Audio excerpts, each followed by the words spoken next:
Alright, y'all, so I got the car pulled into the garage after getting it all cleaned up so I had enough room to bring it in. Got that done yesterday, and I went ahead and did a few little things. I removed the old air box brackets. After getting the engine pulled, I plan on cleaning up the engine bay this week and getting all painted up inside. Straightened out this corner here. When I bought the car, it had been wrecked in the front. This was pushed in a little bit, so I measured from corner to corner and pulled this on out and hammered it back nice and straight and clear.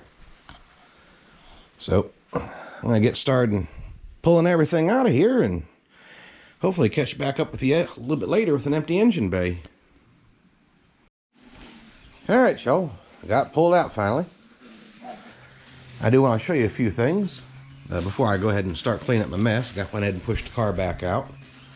I got quite the mess to clean up, but as far as the reasons why I'm not putting the Tremec TKX 5-speed in yet, as you can see here on the stand, the engine is upright, but the transmission's tilted off to the side, and that's because installed in the car, the engine's tilted off to the side when the transmission's strapped down.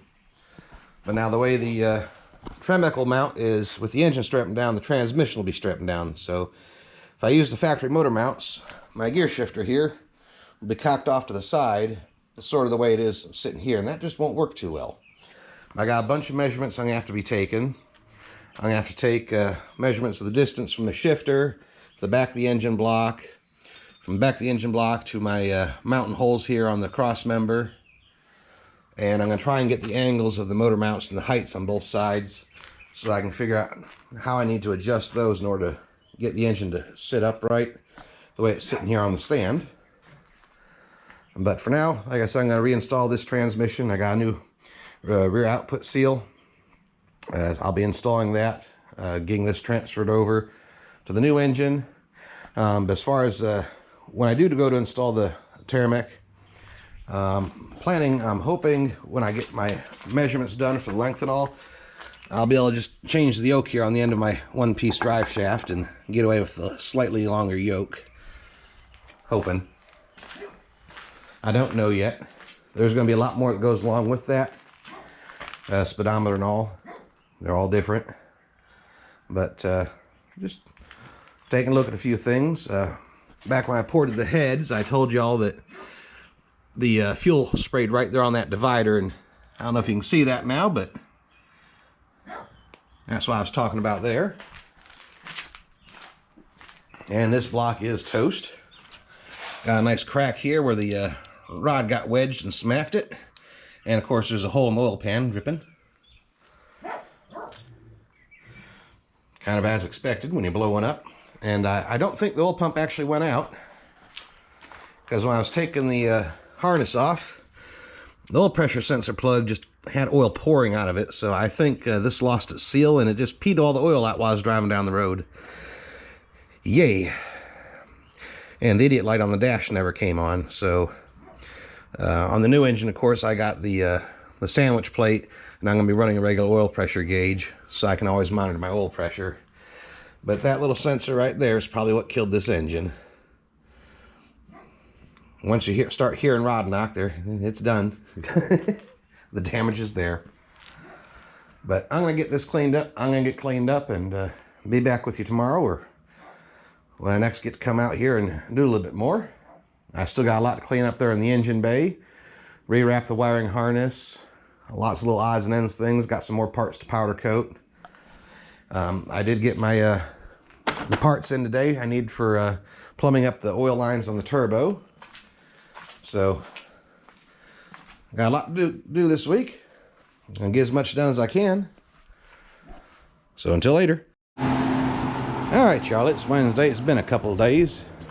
I've been coming out at night as I can after work and taking the fiber laser and getting the engine bay cleaned up. I'm going to do over here tonight if the weather holds out, and it's fixing a storm on me. And the laser really doesn't like the high humidity.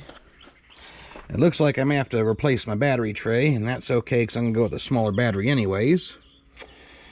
So I may end up drilling out the spot welds on this and making a smaller one. Fits further back in. Don't know yet. But I'll set y'all up so you can Watch the magic for a little bit. I ain't gonna bore you with it too long, because you've seen me do this several times on different projects.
Alright, y'all, it's Thursday. I already got done doing all the laser cleaning. Then I soaked down the cross member and the steering rack and all that lower stuff with some oven cleaner and degreaser. Let it sit overnight. And I came out here tonight and pressure washed everything in the engine bay and got it all cleaned up and ready for painting tomorrow. Well, when I get off work tomorrow, I'm going to start painting. It's going to take me a little bit as I got stuff in the way.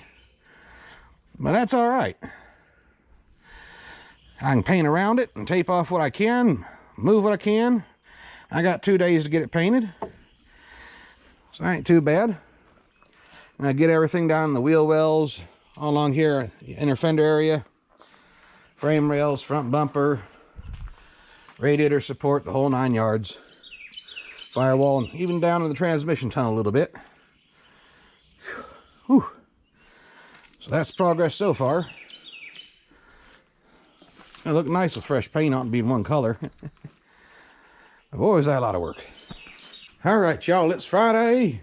I've already gone ahead and started painting the engine bay. I guess I should show you the paint first before I show you the car.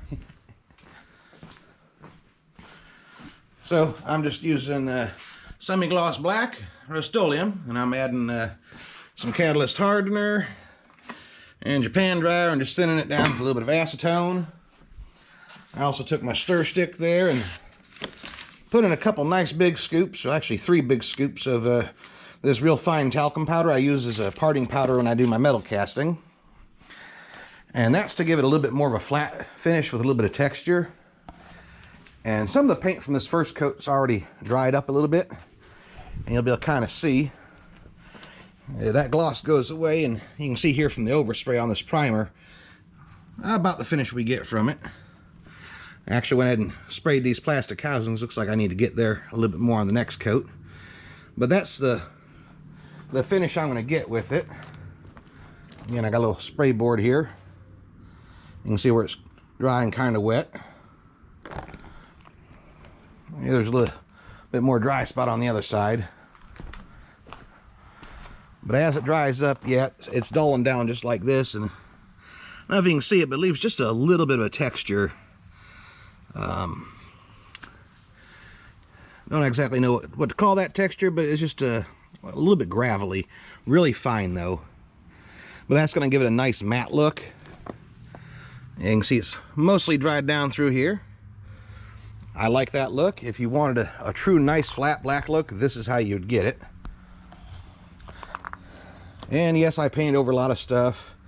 I'm doing it at 2 or 3 different coats. I'm gonna let this dry fully. Then I'm gonna rearrange all my wires and everything that's jumbled up in here so I can get the spots that I missed. But with this paint and the finish I'm going with, I can do that, and it's gonna blend in just fine. You'll never notice. I'm not worried about getting on the wiring harness because I'm going to be replacing the wrap on it. I got some fresh wrap for it. Again, the hoses are old. A lot of this is still going to come out or be replaced. I did tape some things off. I taped off my plastic parts for the master cylinder and the clutch slave cylinder. And of course the bulbs in my headlights. Not worried about getting on the lids of these because I can sand this off when I paint the rest of the car.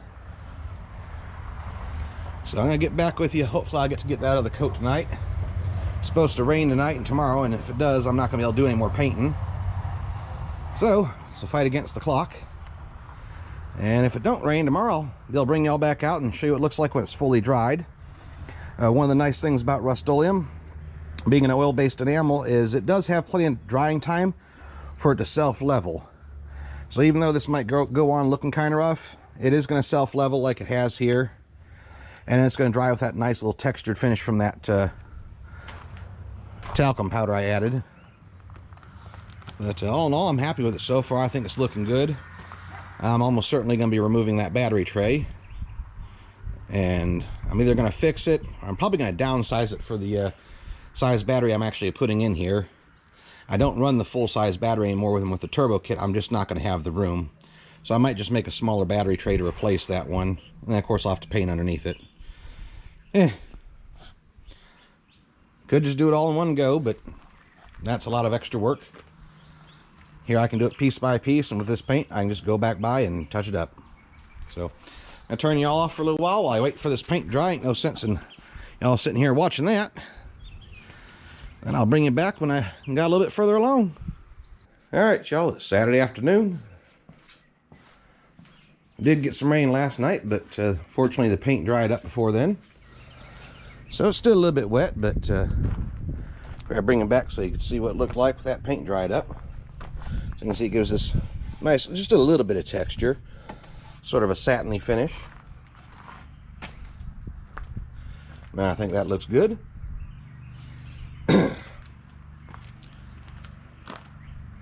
All in all. So, because of the weather, I'm not going to be doing much out here because it's still going to be raining more today. So, I've got a few things. I got the radiator brackets and the hood prop rod, and I'm going to see if I can't just get those powder coated. Oh, and I made my own caps last night. I went to Tinkercad and did some designing on these. I had one, so I took my original inside and did some measuring and came up with this. This is my first test print. Some little covers for those headlight motors. And they fit good, but I accidentally broke one of them when I was pulling the support material out. And I think it's this one. Yeah. So I'm going to probably glue that back together and do a little bit of acetone smoothing on it. And the other one, and I think those will be good. So that's what I got on my plate today. Just a little bit of powder coating, maybe try out do the demonstration for the new Harbor Freight nozzle set, and just start bolting some things up here, getting things put back in preparation for installing the engine. I still haven't gotten around to measuring the engine and transmission for the new motor mounts yet, so I'm gonna go ahead and get that done today as well. That way I can start breaking that down and getting it ready to put back on the new engine. So catch up with you a little bit later as I do some more stuff. For now, I gotta go store and get me some more materials. I'm gonna try out my new nozzle set I made for the Harbor Freight powder coating gun.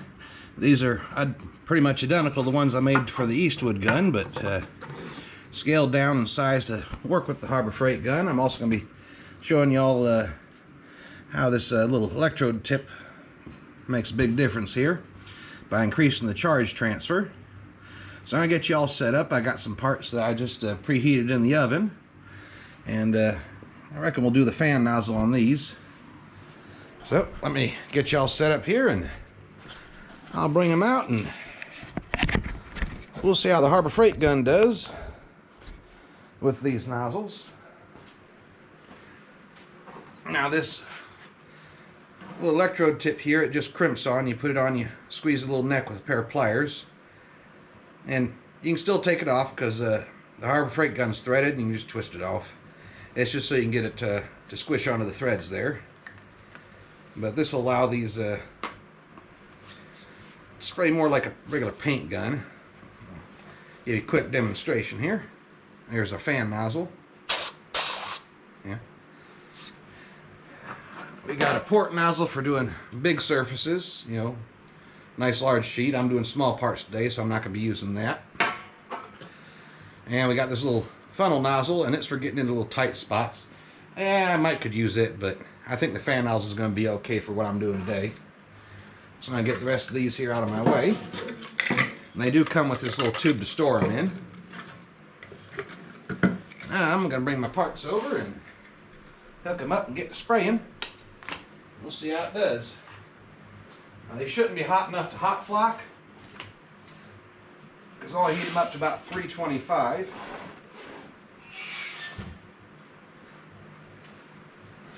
Just some brackets and parts from a 240SX.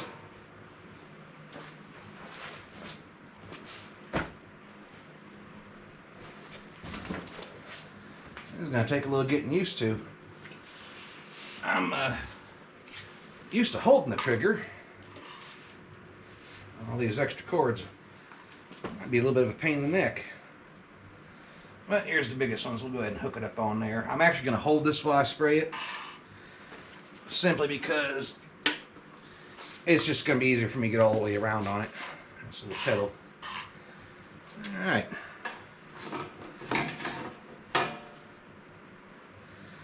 Let's see how it does.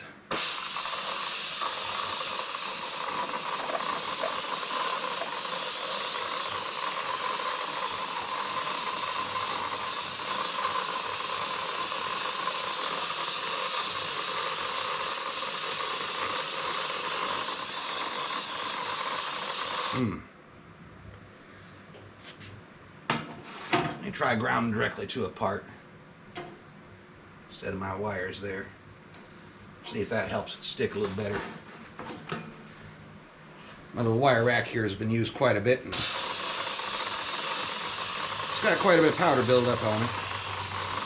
There, that's better. Just need a better ground.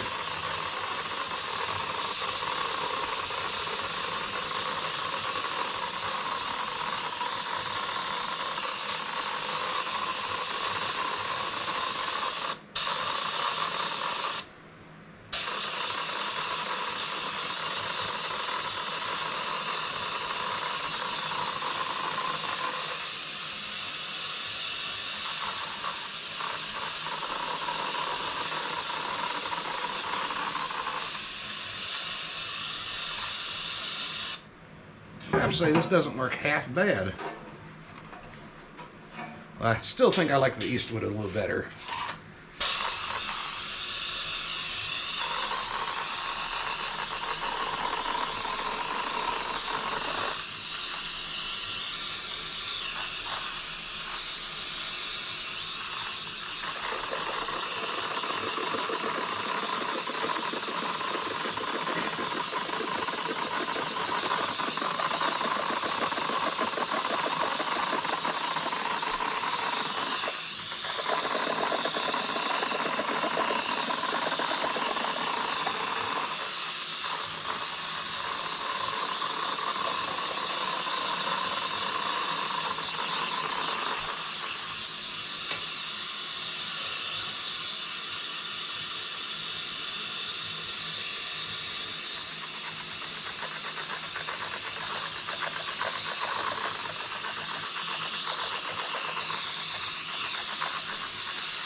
Alright, y'all.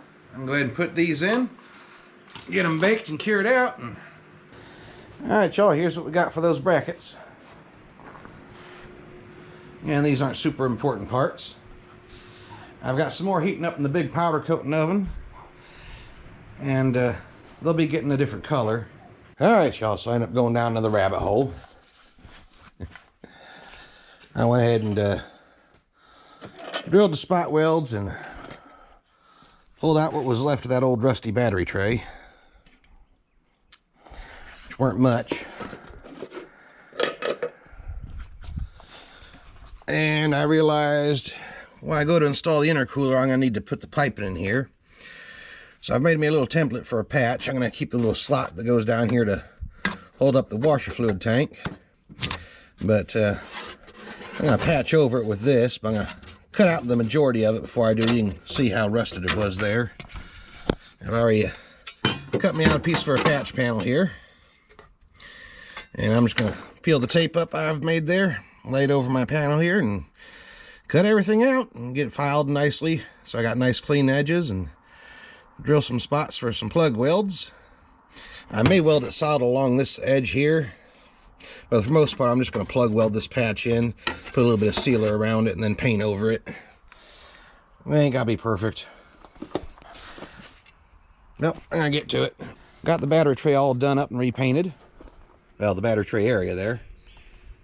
A little hard to see here, but I had to push the car back while I was using the laser for cleaning up parts to powder coat. I don't think it turned out half bad. The paint's still a little wet and soft, but see if I can give you a little shade. But around this hole here, I'm actually going to take and cut a piece of hose and fit that as a grommet. I don't know if the washer fluid tank here is going to be in my way when I run the intercooler piping. For now, I'm going to leave it in there and hope it doesn't. But if it does get in the way, I guess I'll have to remove it and maybe rotate it or something. But that bolt that holds it, instead of cutting the slot right here to put the bracket in, I just tack weld the bracket to the bottom side. I figure that'll work just fine. So, let's see if you can... There's the bracket up in there. I can't get down there, but maybe y'all can see it. So moving right along. Like I said, I've got some more parts taken off to powder coat. We'll get them done, and then I'll start putting stuff back together. But I'm gonna get back into powder coating. Well, I think that's gonna be it for this weekend. I think I made a decent amount of progress. Now the power steering reservoir, the prop rod, and the fuse box holder all powder coated. I also got the radiator brackets, but I haven't got them back in yet. I don't need to until it's time to put in the radiator after we get the new engine in. But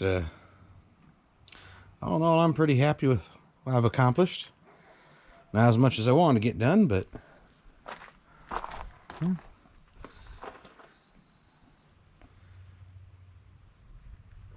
let me know what you think. I'm sure I'm going to have to do some more cutting to fit the intercooler in there, but like I said, this paint, with going that semi-gloss, it's really easy for me to touch it up. Thanks for watching. Be sure to like, comment, and subscribe. Until next time.